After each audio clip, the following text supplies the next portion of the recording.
Computer whiz kid, talented software developer, shrewd businessman, benevolent philanthropist, global health expert. There can be no doubt that Bill Gates has worn many hats on his remarkable journey from his early life as the privileged son of a Seattle area power couple to his current status as one of the richest and most influential people on the planet. But as we have seen in our exploration of Gates' rise as unelected global health czar and population control advocate, the question of who Bill Gates really is no mere philosophical pursuit. Given that we are currently living through a crisis that has been predicted by Bill Gates, which is triggering a response from the global health organizations that the Bill and Melinda Gates Foundation has bankrolled, and driving us toward a vaccination and biometric ID solution which Bill Gates has been working on for years, the answer to the question, who is Bill Gates, is quickly becoming one of the most important questions of our lives. That answer will not only tell us about the world that we are living in, but about the one that we are being thrust into, and how we can avoid it. Today we will attempt to answer that question as we examine the motives, the ideology, and the connections of this man who has been so instrumental in shaping the post-coronavirus world. Meet Bill Gates. You're tuned into the Corbett Report. So who is Bill Gates? Some argue that he's a genius who leveraged his natural computer savvy into a billion-dollar fortune. You're called a genius, and no, I don't think that embarrassed you at all. They call you a genius. Part of your genius is that you are a computer whiz, and the other is that you did have the business acumen to turn it into a working company. Are you a business genius too? Well, I wouldn't say genius. Others insist that he is a visionary who has changed our lives with his foresight and bold imagination. Bill had a vision, and I understand it went back even then, that computing would be ubiquitous. It would be part of all of our lives. And indeed, as you all know, he executed on that vision, and the world today has changed so dramatically, in large part due to the work that Bill has done throughout the years. He has been hailed as a shrewd executive who built the Microsoft empire with his remarkable talent for business. When the biographers and historians write the history of the 20th century, Bill Gates is going to go down as the best businessman of our century, and Microsoft is one of the greatest companies of the 20th century. And he has been praised as a philanthropist who is selflessly devoting his wealth to improving the lives of people around the world. Bill, even your harshest critic would have to admit that your philanthropy work is, planet-shaking, incredible, and could be, if you make it a second act, so amazing that it would dwarf what you've actually done at Microsoft.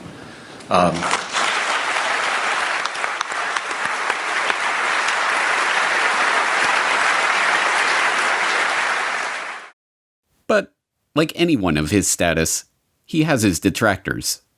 In the 1990s, he was often portrayed as the greedy head of the evil Microsoft monopoly.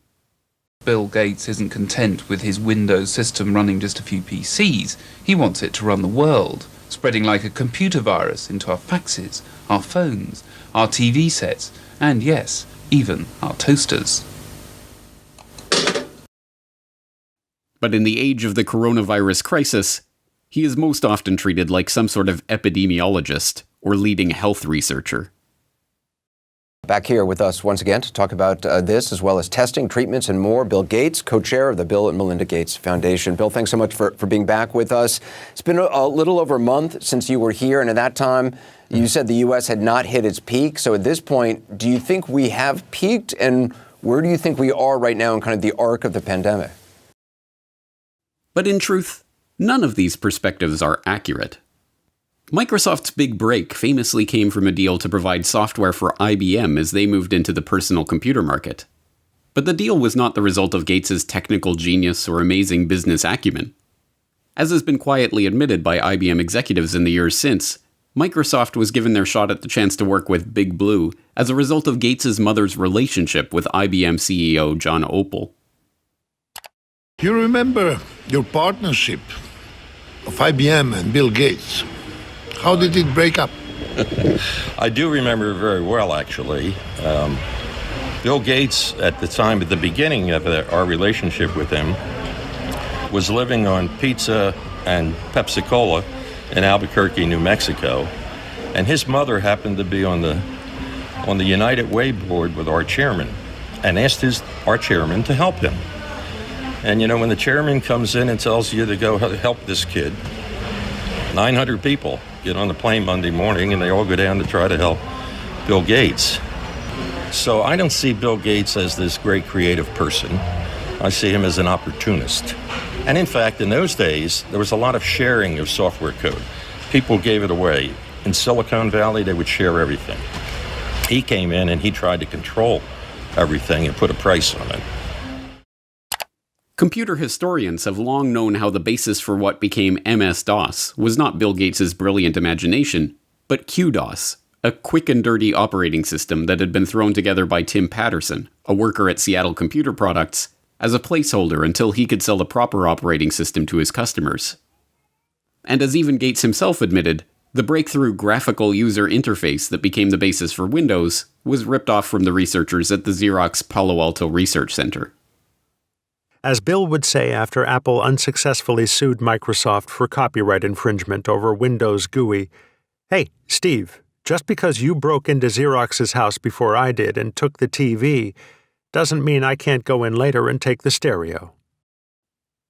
And, as Gates also admits, it is not a spirit of selfless generosity that motivates his interest in vaccines and other lucrative health interventions. I'd like to talk to you about your approach to vaccinations. You wrote something recently, and like you always do, you kind of looked at the problem from a scientific and business perspective on things. You've invested $10 billion in vaccinations over the last 2 decades, and you figured out the return on investment for that, and it kind of stunned me. Can you walk us through the math? We see a phenomenal track record. It's been $100 billion overall that the world's put in. Our foundation is a bit more than $10 billion. But we feel there's been over a 20-to-1 return. So if you just look at the economic benefits, that's a pretty strong number compared to anything else. As we have seen, Gates' philanthropic investment scheme has paid off well, with his $50 billion net worth having ballooned to over $100 billion after his decade of altruism in the vaccine market. As critics of his foundation have repeatedly pointed out, the 9 million people who die every year of hunger would be best served by securing food supplies, running water, and other basic necessities, not costly medical interventions for rare diseases. But there is no return on investment to be made from that kind of charity. No, this is not about charity. It is about control.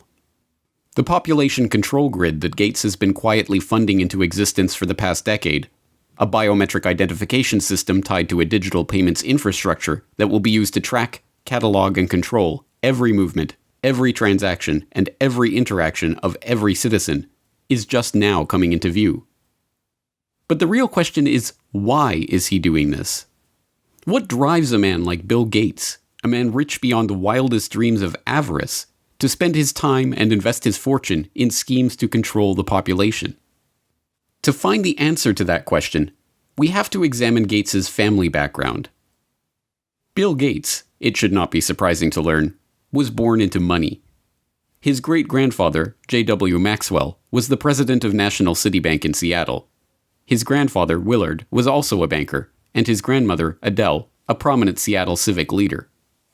Bill Gates' mother, Mary Maxwell Gates, was a scion of the Maxwell banking family and, by all accounts, as hard-driving as her forebears.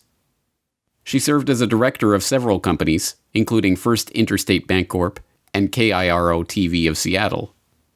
She served as a regent at the University of Washington, and she was appointed to the board of the United Way of America, where, as we have seen, she persuaded IBM CEO John Opel to help her son in his fledgling software development career. Bill's father, William H. Gates Sr., was a prominent Seattle area lawyer. He co-founded a powerful law and lobbying firm, helped Howard Schultz in his bid to buy Starbucks, served on the boards of numerous companies and organizations, and, along the way, had a profound influence on his son's life and career. My dad was large presence, both physically and in terms of his wisdom. He worked very hard, so he'd leave in the mornings, often before we had breakfast, and get home in time for dinner. I always looked up to my dad in terms of how hard he worked. At the dinner table, my dad would go through various lawsuits and expect us to follow along. He had high expectations. The young Bill Gates, technically William H. Gates III, although his card-playing family dubbed him Trey, learned much from his parents. From his mother's banking family, he inherited a nose for the dollar, as one childhood friend's father called it. From his hard-driving, legal-minded father, he learned the value of legalizing business arrangements. As a child, he even had a legal contract drawn up to grant him the use of his older sister's baseball mitt. These traits would not earn him many friends, but they served him well as he began to bring order to the anarchic software development community of the 1970s. At that time, software for the brand new personal computer market was the realm of computer hobbyists, people whose excitement about the microcomputer revolution and love of engineering and problem solving led them to develop and share code freely with each other. But this was no good for the young Bill Gates, who, even before Microsoft was off the ground, was already dreaming of commoditizing this hobby and turning it into the basis of a business empire. In 1976, with the ink still wet on Microsoft's first contract with Micro Instrumentation and Telemetry Systems of Albuquerque, New Mexico, the then 21-year-old Gates wrote an open letter to hobbyists, excoriating the early computer enthusiasts who represented his main market for sharing Microsoft's code for Altair Basic. As the majority of hobbyists must be aware, most of you steal your software. Hardware must be paid for, but software is something to share. Who cares if the people who worked on it get paid? Is this fair? The royalty paid to us, the manual, the tape, and the overhead make it a break-even operation. One thing you do is prevent good software from being written. Who can afford to do professional work for nothing? What hobbyist can put 3 man-years into programming, finding all bugs, documenting his product, and distribute for free? The fact is, no one besides us has invested a lot of money in hobby software. We have written 6800 BASIC and are writing 8080 APL and 6800 APL, but there is very little incentive to make this software available to hobbyists. Most directly, the thing you do is theft. The letter was awkward and tone-deaf, as many people have described the young Bill Gates in his social interactions. It heaped vitriol on the very people who would be the customers of any future business, and tried to change an established culture of sharing software code merely by decree. Even Apple computers, which would go on to be one of the prime purveyors of walled garden systems that restrict users' ability to control their own computers, scored an easy marketing victory by responding to Gates's angry letter with a reminder that, yes, folks, Apple Basic is free. But the gauntlet was thrown down, and Gates would have his way. Although freeware and other forms of open-source software development still exist, the establishment of software code as legally protected intellectual property has led to the rise of billionaires like Gates. A nose for the dollar and a knowledge of how to use the legal system to get what you want were not the only things to emerge from Bill Gates' childhood, however. His parents also encouraged discussion about the family's charity work and the causes they held close to their heart. As Gates revealed to Bill Moyers in 2003, those causes included the population issue, which sparked a lifelong interest in reproductive health. One issue that really grabbed me as urgent were issues related to population, reproductive health. But did you come to reproductive issues as an intellectual? When I was growing up, my parents were always involved in various volunteer things. My dad was head of Planned Parenthood, and it was very controversial to be involved with that. Gates tips his hand when he equates issues related to population with reproductive health. The topic is particularly controversial because population control and reproductive health have been used for half a century as a euphemism for eugenics, the discredited pseudoscience that holds that certain families are fit to be leaders of society by virtue of their superior genes. As we saw in Why Big Oil Conquered the World, eugenics was a field named and codified by Francis Galton, cousin of Charles Darwin. Ostensibly concerned with heredity and what would later be known as genetics, the eugenicists believed that the rich and powerful were rich and powerful not because of luck or chance or happenstance, and certainly not from the deployment of cutthroat business tactics and underhanded dealings. No, the rich and powerful had attained their status because they came from better stock. Conversely, the poor were poor because of their defective germplasm. As transparent as it seems to us today that this ideology was a self-serving self-justification for the ruling class, it was quickly taken up as the great social crusade of the early 20th century. From Teddy Roosevelt to H.G. Wells to Julian Huxley to Winston Churchill, there was widespread support for the eugenicist notion that society must strive to make sure that the rich and well-born breed as much as possible, and the poor, infirm, and feeble-minded be prevented from having children.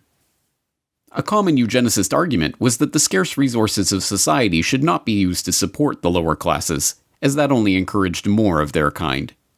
Instead, life-saving medical care and intervention should be rationed so that those resources can be best put to use elsewhere. So-called negative eugenicists even took things further, with some, like famed playwright George Bernard Shaw, calling for people to be called before a state-appointed board to justify their existence or be put to death.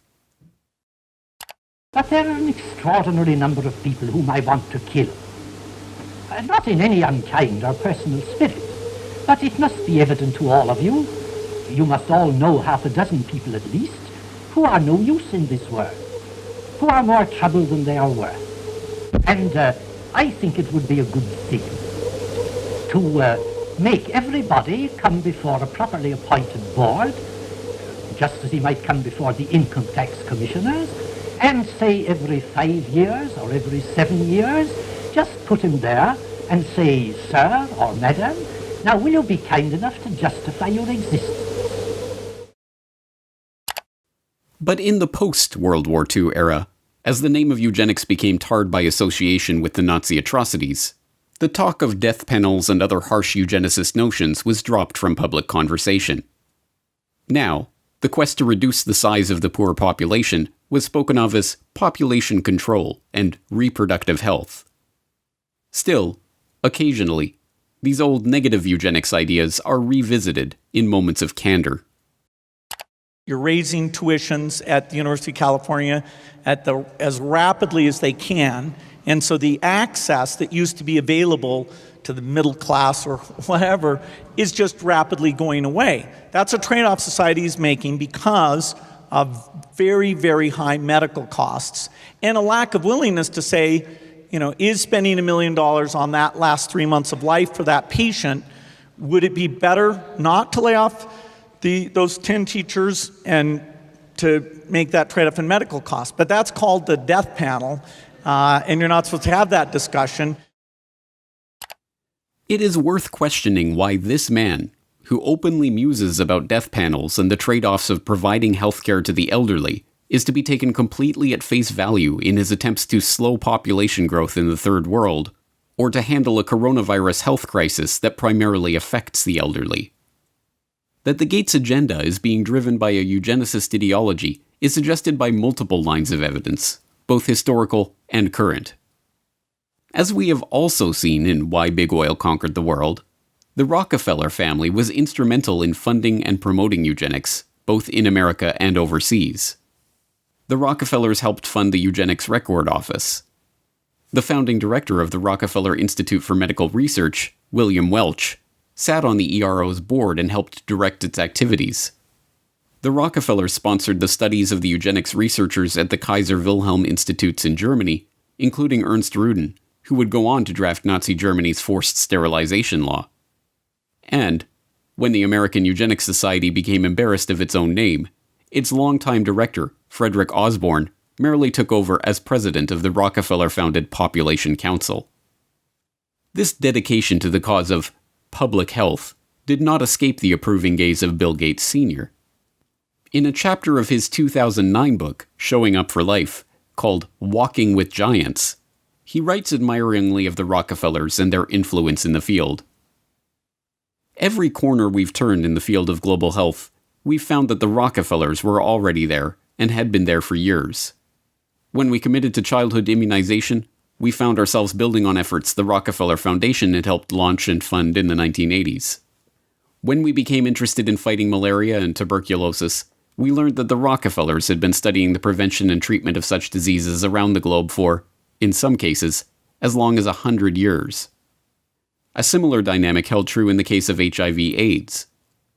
A lesson we learned from studying and working with the Rockefellers is that to succeed in pursuing audacious goals, you need like-minded partners with whom to collaborate. And we learned that such goals are not prizes claimed by the short-winded. The Rockefellers stay with tough problems for generations. As Gates Sr. suggests, it is by working with like-minded partners that such great achievements in the field of global health can be made. For the Gates, these like-minded partners include the Rockefellers themselves. Bill Gates Sr. got to discuss global health, agriculture, and environment with the likes of David Rockefeller Sr. and David Rockefeller Jr. at a meeting on Philanthropy in a Global Century at Rockefeller University campus in 2000.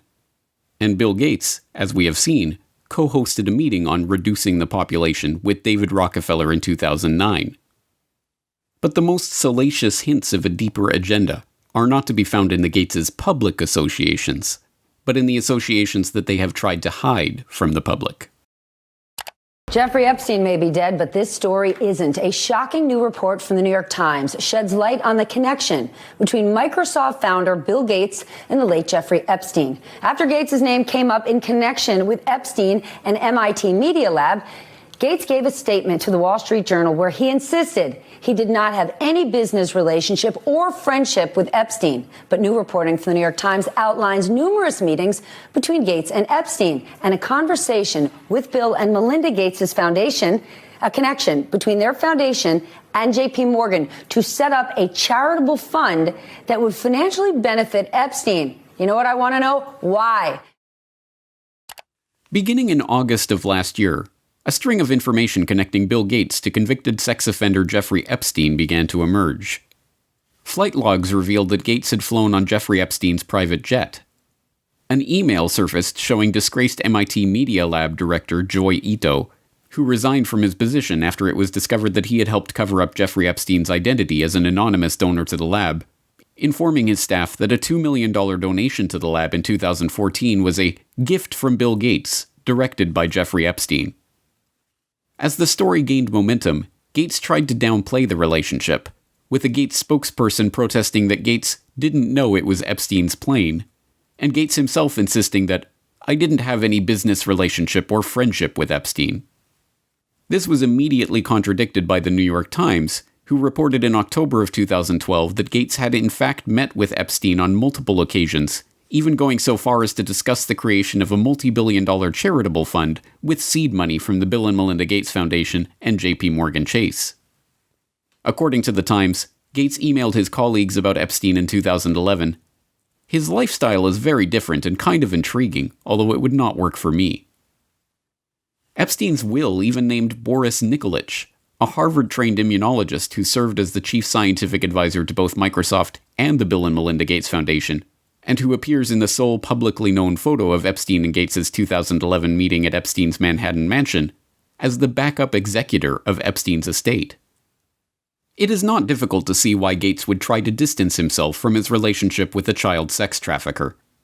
Epstein, after all, is suspected of ensnaring high-ranking politicians, businessmen, and even royalty in an intelligence-directed honeypot operation, recording them in the act of sexually abusing underage girls and using that evidence as blackmail.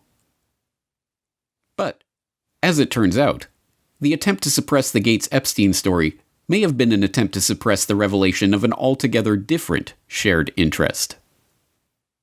Sources say several accusers have come forward in New Mexico, where Epstein owns a sprawling ranch.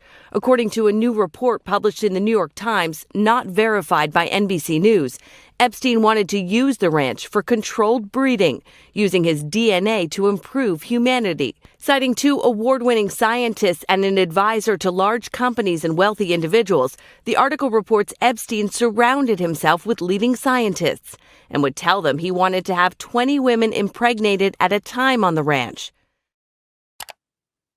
The already scarcely believable Jeffrey Epstein story took another bizarre turn in August of 2019, when it was reported that Epstein hoped to seed the human race with his DNA. As the New York Times explained, Epstein's plan to impregnate 20 women at a time at his New Mexico ranch in order to seed the human race with his DNA, a plan he told to a number of the scientific luminaries he kept in his orbit, put a modern gloss on a very old idea. Mr. Epstein's vision reflected his long-standing fascination with what has become known as transhumanism, the science of improving the human population through technologies like genetic engineering and artificial intelligence.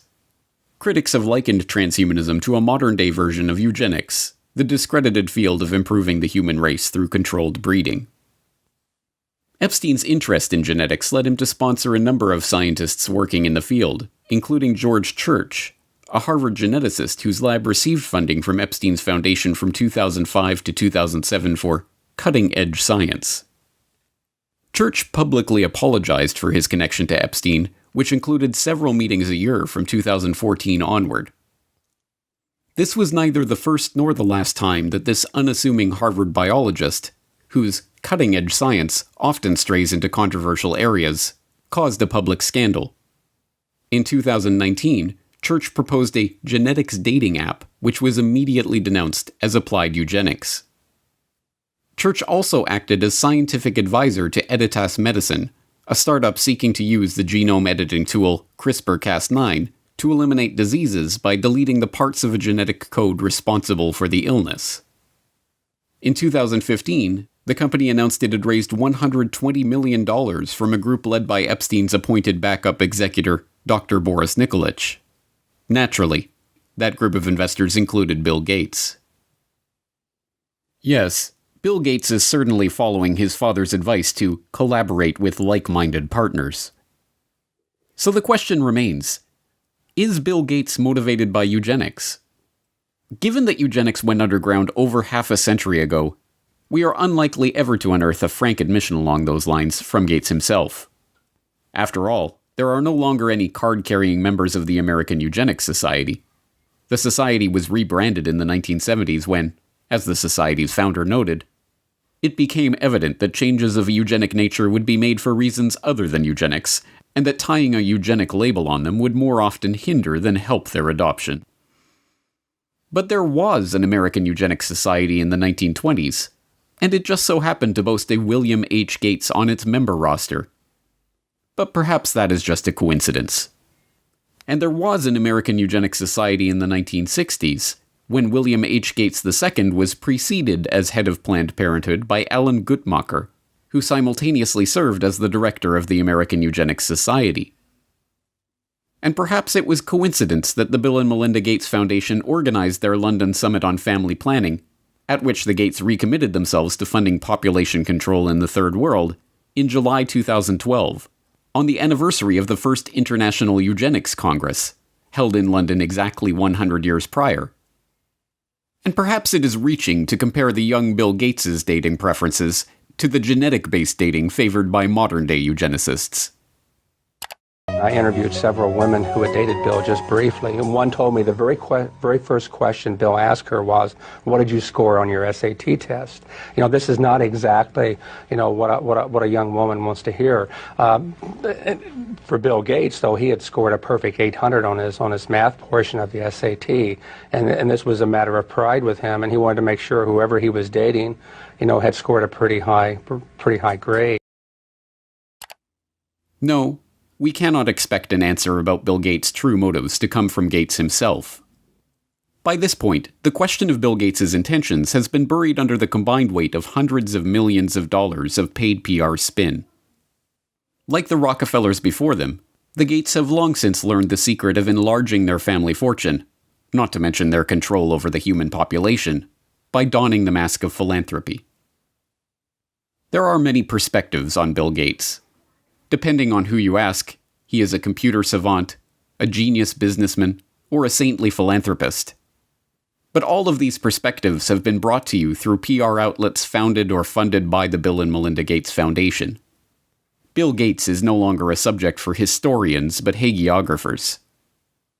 Now we must confront the question of why this man is motivated to build such a web of control. Control over our public health agencies.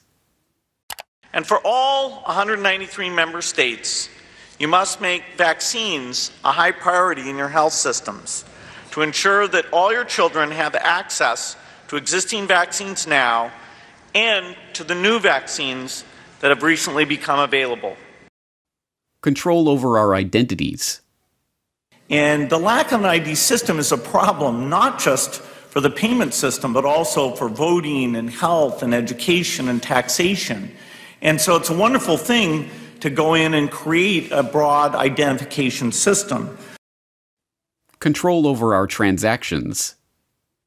Once financial flows go underground, where you have lots of legitimate transactions mixed in with the ones you want to track, and once they're going over a digital system that the U.S. has no connection to, it's far more difficult to find the transactions that you want to be aware of or that you want to block. And even control over our bodies. But we're going to have this intermediate period of opening up, and it won't be normal until we get an amazing vaccine to the entire world.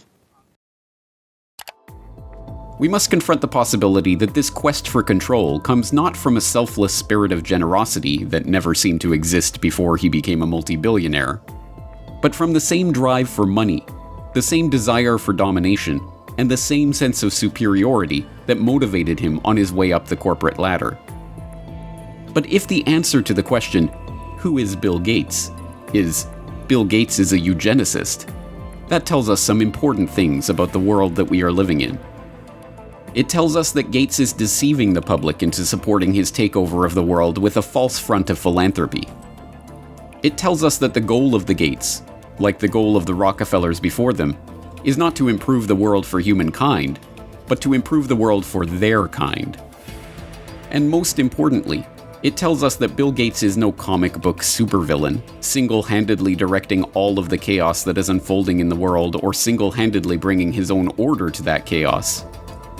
No, if Bill Gates is a eugenicist, driven by a belief in the superiority of himself and his fellow wealthy elitists, then what we are facing is not one man, or even one family, but an ideology. This is not a trivial point. One man, whatever his wealth, can be stopped easily enough. But even if Bill Gates were to be thrown in jail tomorrow, the agenda that has already been set in motion would continue without missing a beat. An entire infrastructure of researchers, labs, corporations, governmental agencies, and public health bodies exists, funded more often than not by Gates, but driven by the belief of all those millions of people working for these various entities that they are truly working in the best interest of the people. No, an ideology cannot be stopped by stopping one man. It can only be stopped when enough people learn the truth about this agenda and the world of total, pervasive control that is coming into view. If you have watched all 4 parts of this exploration on Bill Gates, then you are now one of the most informed people on the planet about the true nature of this agenda. You have seen how the takeover of public health has been used to railroad the world into a headlong rush toward mandatory vaccinations, biometric identification, and digital payments. You have seen how the pieces of this puzzle fit together, and how they represent a far greater threat to the future of humanity than any virus. Here is the good news. Armed with this information, you have the antidote to the scourge of this eugenicist ideology. The truth is that ideologies are viruses of the mind. They spread from person to person, infecting them with ideas that can lead to a disease of the body politic. But here is the even greater truth. Inoculations do work. Inoculations of truth against the lies of those spreading their poisonous ideology. If you have made it this far, it is incumbent on you to help inoculate those around you against the corrupt ideology of Bill Gates and all those who seek to control the population of the world. You must help to spread this information so that others have a chance to see the bigger picture and decide for themselves whether they are willing to roll up their sleeves and accept what is coming or not. But time is not on our side. Even as we speak, mass vaccination campaigns are being prepared. We are already building our plans to vaccinate the whole city of Chicago and working with others across the region on a major plan for this. We've bought syringes, we've bought cold boxes, we've planned out locations. Biometric identification schemes and immunity passports are already being rolled out. And so while we started with travel at our core, we're a biometric secure identity platform where it's always been about attaching your identity to your boarding pass at the airport, or your ticket to get into a sports stadium, or your credit card to buy a beer. And so now with the launch of Clear Health Pass, it's about attaching your identity to your COVID-related health insights for employers, for employees, for customers. Programs for tracking, tracing, and surveilling the entire population are already being beta tested. Today, we are launching another useful tool that can supplement the critical detective work we are conducting in public health. Alberta Trace Together is a voluntary, secure, mobile contact tracing application to help prevent the spread of COVID-19. And the digital payment infrastructure, the system of financial exclusion that will allow governments to turn off our access to the economy at will, is being put into place. In order to avoid the risk of transmission through physical handling of money, we encourage the use of cashless transactions, such as mobile money, M-Pesa and otherwise, and credit cards. People are using